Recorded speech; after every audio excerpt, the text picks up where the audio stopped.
Here's a question for you. What are the laws of influence? How do I get people to do what I want to get them to do? Stick around. I'll tell you more.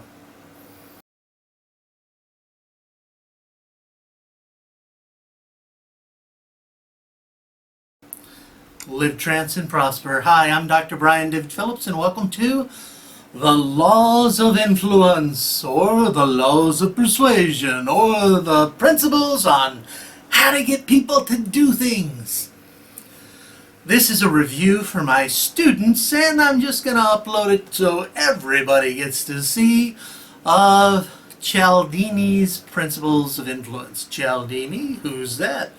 Robert Cialdini is probably currently the foremost authority in academic study of influence and persuasion, the science of influence, actually. Now, if you are a regular viewer of my YouTube channel, or if you're one of my students in various capacities, you know I'm a big fan of quintillion.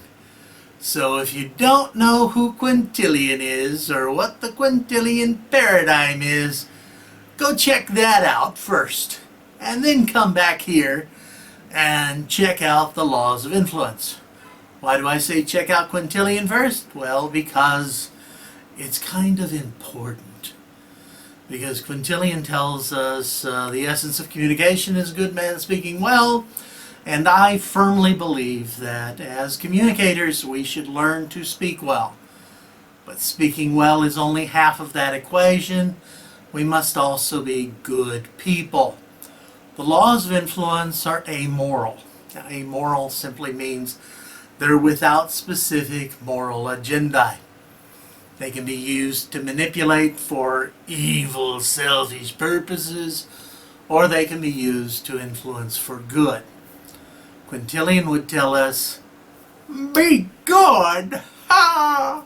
And I strongly agree with that. And so, when you learn the laws of influence, it empowers you. It really does. It empowers you to influence others and to do good.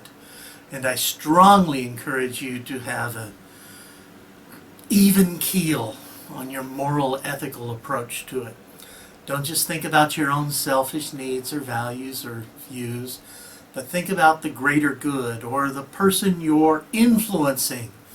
Influence them for good, for themselves, not necessarily for your goals only. Yes, sometimes people don't know what's good for them, and you may wish to help them come to an ethical realization, but do so for the greater good. Now let's get to those 9 principles. Now I say 9 principles because, well, that's how I teach it.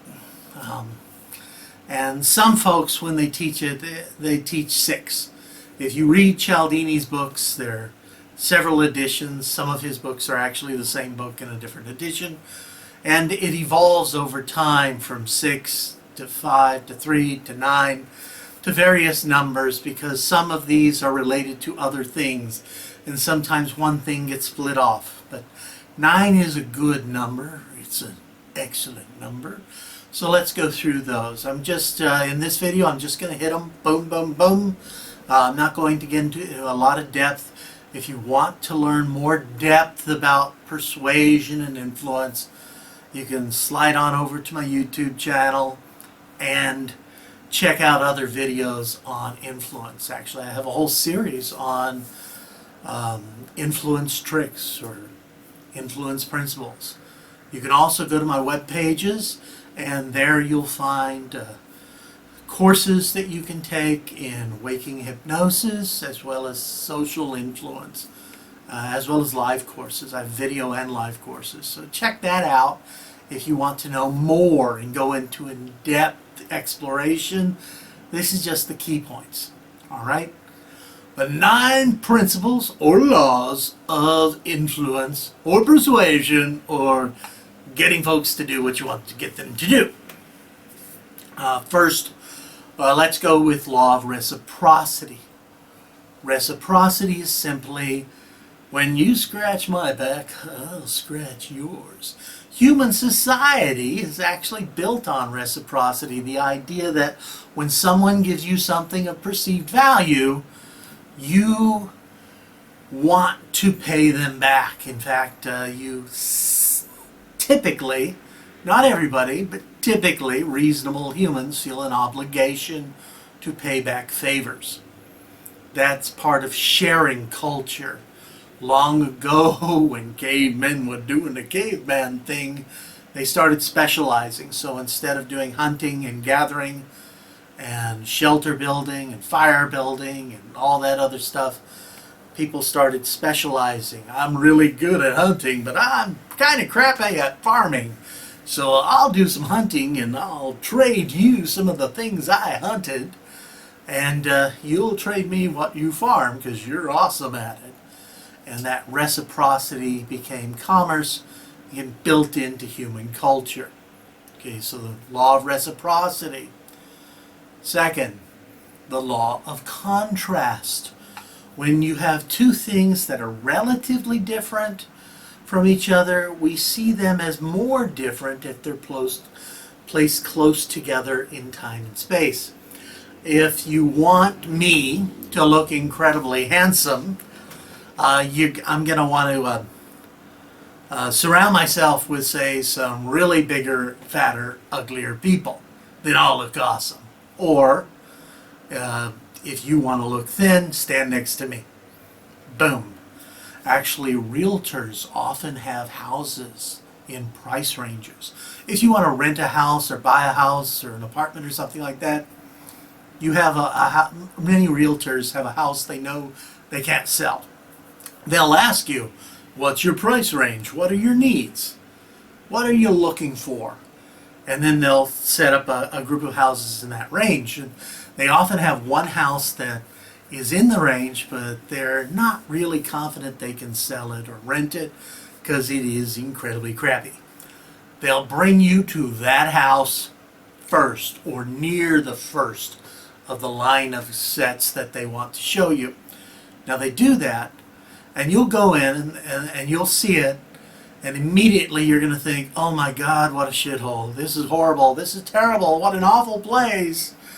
The realtor doesn't expect you to buy it or rent it. They'll say, you don't have to make your mind up right away. I have other properties I can show you if this one doesn't suit your needs or wants. Then they'll take you to another house, which is pretty average actually. But because you just saw the house from hell, this one looks like a palace, and you're like, this one is so much better. I want it. They'll also do other things, but essentially they know the crappy house isn't going to sell, but they feel an obligation, or they have an obligation to show it because it's in their listings, and they use that to their advantage to get you to get it. When you buy a suit, if you've ever had a tailor-made suit, a nice one costs a pretty penny. And when you have that price, the tailor might also say, well, okay, here's your suit, your basic suit, slacks, jacket, shirt, tie, but why don't we throw in a couple more ties or another pair of slacks? The price for those doesn't seem that much because you're already shelling out a large amount for the big ticket item, like a car or a tailor suit. And so the extras don't feel so much. Law of contrast. There are other explanations for how this works. Take my class and you'll learn more on how to use it. 3, law of friends. When someone asks you to do something for them and you perceive that person to have your best interests in mind, that is, you feel friendly toward them and you feel they are friendly toward you, and they will more likely help you, then you're more likely to do what they ask. Essentially, 2 people ask me to do a big favor. One's a complete stranger, one's a friend. I am more likely to say yes to my friend. So, if you want people to do things for you, be their friend. Politicians do this all the time. They'll talk in a folksy accent so people are perceived to be more like them, and they're more likely to feel friendly toward them. Sometimes it works, sometimes it doesn't, but a commonality is often used. Once I walked into a camera store in Hong Kong, and the salesman walked up to me and immediately started asking me or making statements about how awesome the American basketball game was the night before on TV, which I didn't watch. I'm not a basketball kind of guy. I'm not a baseball kind of guy. I'm not a sports guy. But he assumed, white guy, that I was, and he used that gambit to establish a commonality. If he'd said something about video games or tabletop role-playing, then he would have had me. Or comic books. Oh yeah! But we often will look for that commonality so that we can establish a connection and the essence of perceived friendship. Friends. Law of friends. Law of expectancy. When someone you believe in or who you respect expects you to perform a task or do something or produce a certain result or get things done, you're more likely to follow through and fulfill that expectation, whether it's positive or negative. Now that's one type of law of expectancy. Another type is if you expect an experience to be good, you're more likely to follow through. If you expect it to be bad, you're less likely to. If someone you respect or love expects you to do something in a positive way or a negative way, you're more likely to follow through and do what they want you to do. But if you also have that expectancy for a positive result, you're more likely to do it. And so law of expectancy tells us to get someone people love and respect and have them tell the person to do it. They're more likely to do it. Or have the person expect a positive experience. They're likely to do it. Or a negative experience. They're less likely to do something else. So there you go. Law of association. We tend to like products or services or ideas that someone we respect or like endorses. Michael Jackson, back in the day, sold a lot of Pepsi when he was an incredibly popular pop singer. He sold a lot of Pepsi. Bill Cosby, back in the day, when he was still a popular comedian and respected by parents, he did have a PhD in childhood education, by the way. He sold a lot of Jell-O pudding pops because he was respected and liked. Today, same principles hold true. They get celebrity endorsements for different people or ideas. Presidential candidates get celebrities to say, yeah, I like this guy, or I don't like this guy, in order to engender an association, positive or negative, to a certain thing. Law of consistency. When a person says, or in writing or orally, they verbally attest that they have a certain position on an issue or value or point of view, they will tend to strongly defend that belief, regardless of its accuracy, regardless if it's true, even in the face of overwhelming contrary evidence. If I can get someone to say they support global warming, they're more likely to follow through and defend global warming, even when other people say you're an idiot. Or if you like American politics time, if I get people to say there's no such thing as climate change, or that climate change is not caused by human intervention, if I get them to say it out loud, or to write it down, just sign your name on a poll or survey is often enough, then they're likely to keep defending that position even if you have contrary evidence. Most scientists on the planet say, yes, the climate is changing. Recently we've had the hottest months ever recorded, and man is the cause for much of that change. And yet in American politics and some other countries, but the Americans have the lion's share of this, there's a whole bunch of people who refuse to accept the science. Yay! Or, oh, I'm going to go with, oh. Law of consistency. It's very important. Get folks to pledge.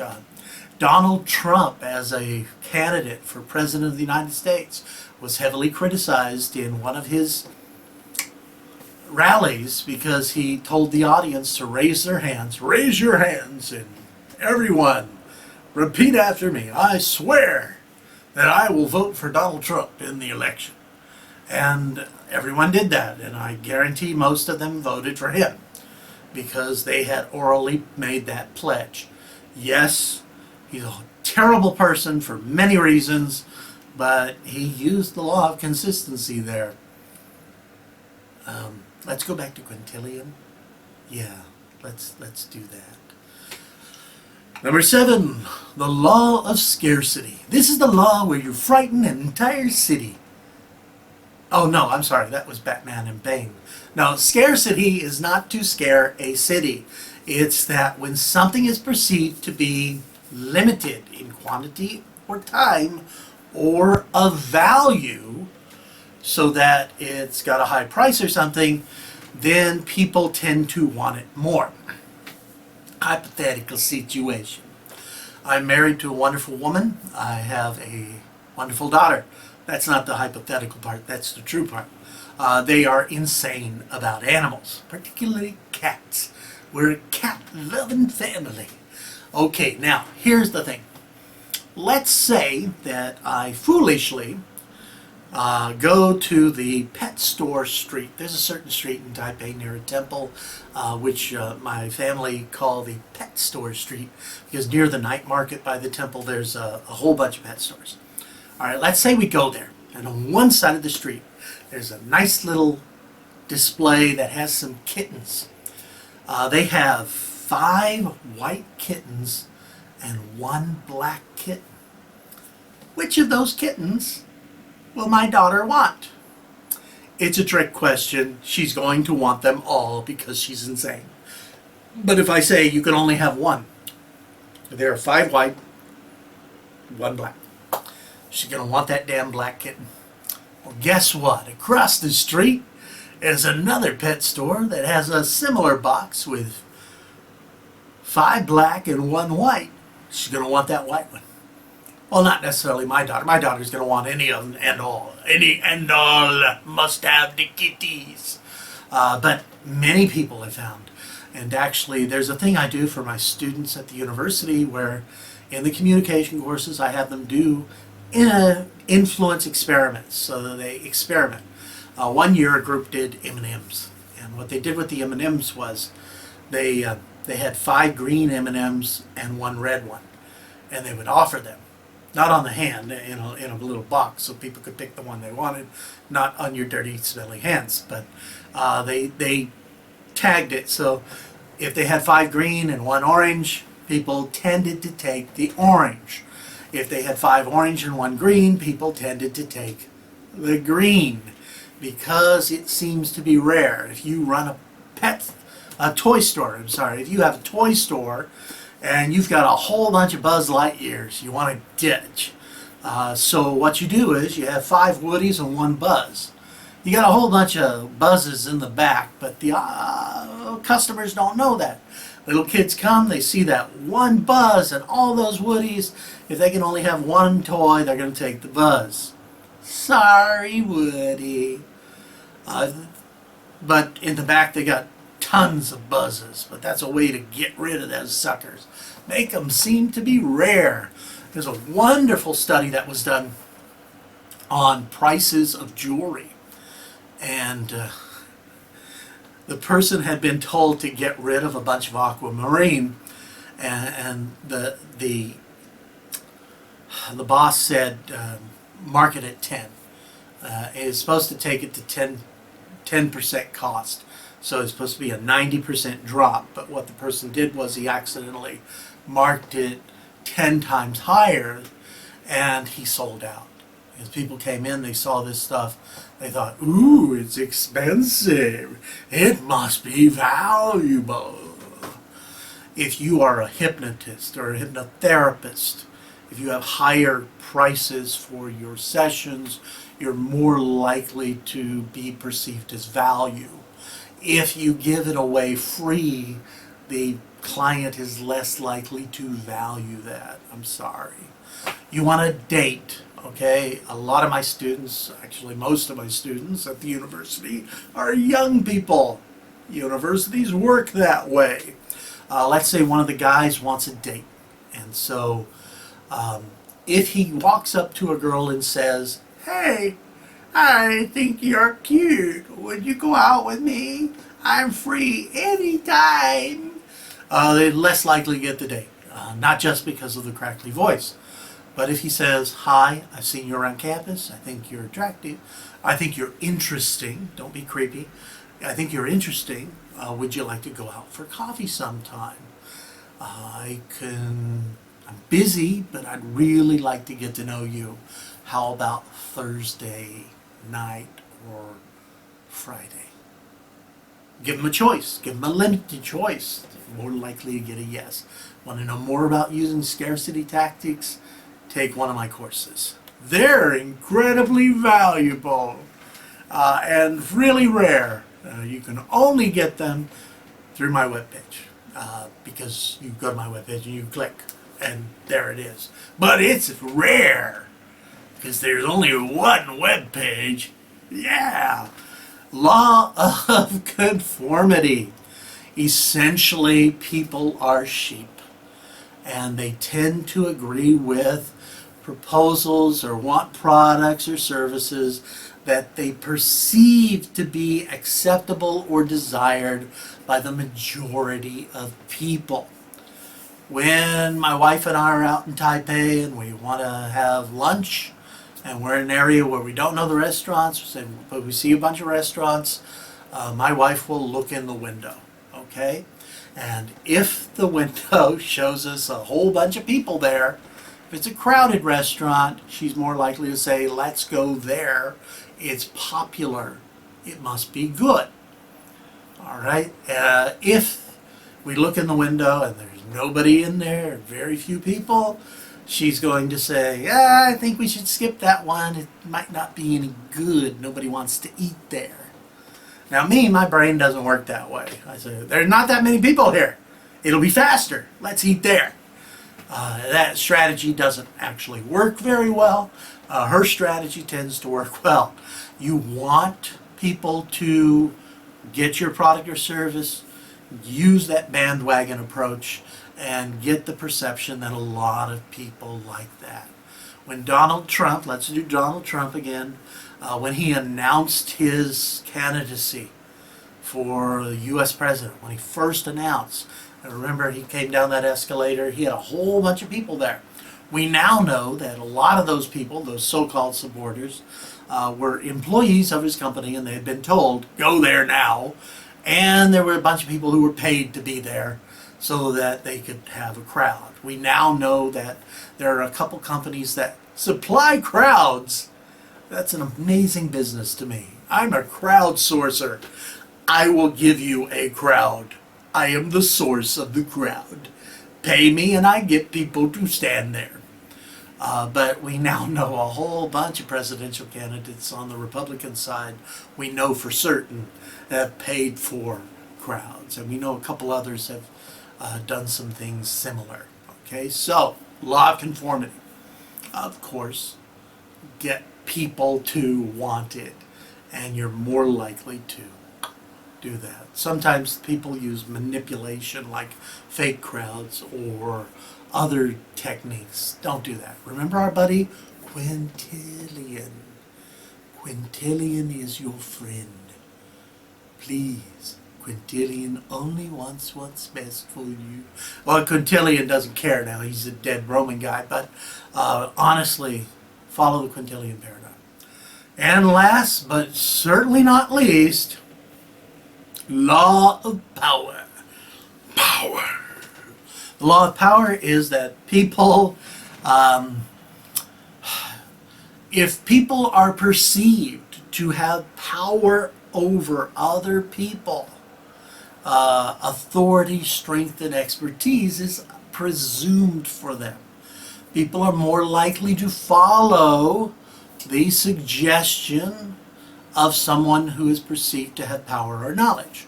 That's why so many commercials for drugs have someone in a white lab coat pretending to be a doctor. Because if your doctor tells you to do something, you're likely to do it. And sometimes things happen weird with power. Sometimes power is used inappropriately. My own university's been in the news. Once they were protested by teaching assistants, graduate assistants, who were protesting that many of the professors who they worked for would ask them to do inappropriate things like pick up their kids from school, do the laundry, or actually clean their house. Clean their house. Now, I know I'm a professor at this university, and I have had graduate assistants in the past, but I've never asked my students to do that. I asked them to go to the library and do research. A lot of it for grading, things related to teaching. But some professors don't. They use them for other things. Not anymore. The protest worked. Policies changed. All sorts of things happen. Okay? But that is indeed the law of power. Those are indeed the principles of persuasion or influence or getting people to do what you want them to do. Now, of course, application of those principles is really the key, and how you do it. And so as you review those 9 principles, please keep in mind our buddy Quintillion and watch the Quintillion paradigm. Okay? For now, though, I hope this has been helpful for you. I hope you've gotten some positive information and ideas. Click on subscribe, comment on the video, ask questions. If you'd like to learn more about other things, ask me questions. Ask me questions, I'll tell you no lies. Or ask me no questions, I'll tell you no lies. I'm not going to lie to you no matter what. If you have specific information in mind that you'd like to know more about, ask me. Maybe I'll make a video answering your question. If not, that's okay too. But do like, share, and comment. And of course, subscribe so that you can get notices about new videos. I do have them. Got lots of stuff on the channel. Mostly though, I do videos because I honestly want to help you learn more about all sorts of cool stuff. And I want you to do well. For now though, this is Dr. Brian David Phillips wishing you live, trance, and prosper. Bye-bye.